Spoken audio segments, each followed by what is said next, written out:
skipping the inauguration, we've been reporting that for months. Is it possible to give any sense of a prevailing mood? I mean, it's going to be so conflicting, isn't it? But presumably, trepidation, anticipation, it's all there. And fear. I think the prevailing sentiment in Washington is palpable. There is fear amongst the population, not just for what comes tomorrow. There's a lot of security. There are 20,000 soldiers in the streets.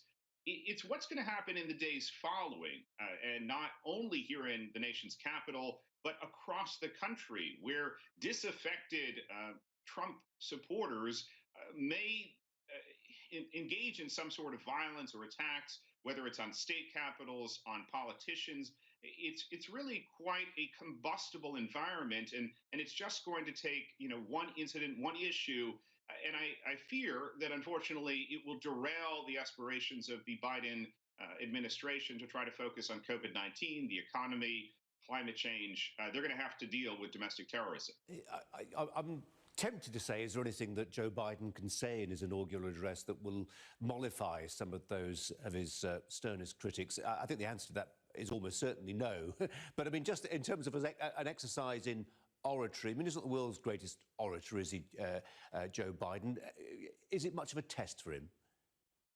Well, he is going to try to extend an olive branch and to advance the message that he began his campaign with, to restore the soul of America. And we need that restoration because clearly the soul, the ideals of America are under threat.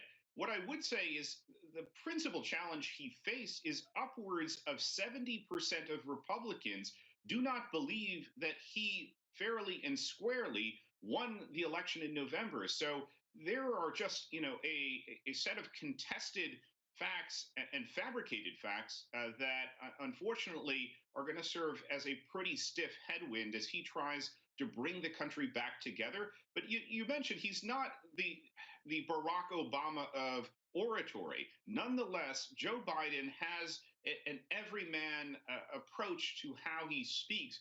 And one interesting fact to share with the audience, he has been sending back some of his statements to staff saying, this sounds too much like policy speak. I want speak that the people out in Main Street can understand, can relate to. So I think we're going to see a lot more straight talk from the White House than we have in prior Democratic or Republican administrations. Well, we haven't got very long to wait, that's for sure. Bruen, appreciate your time. Thanks a lot. You bet.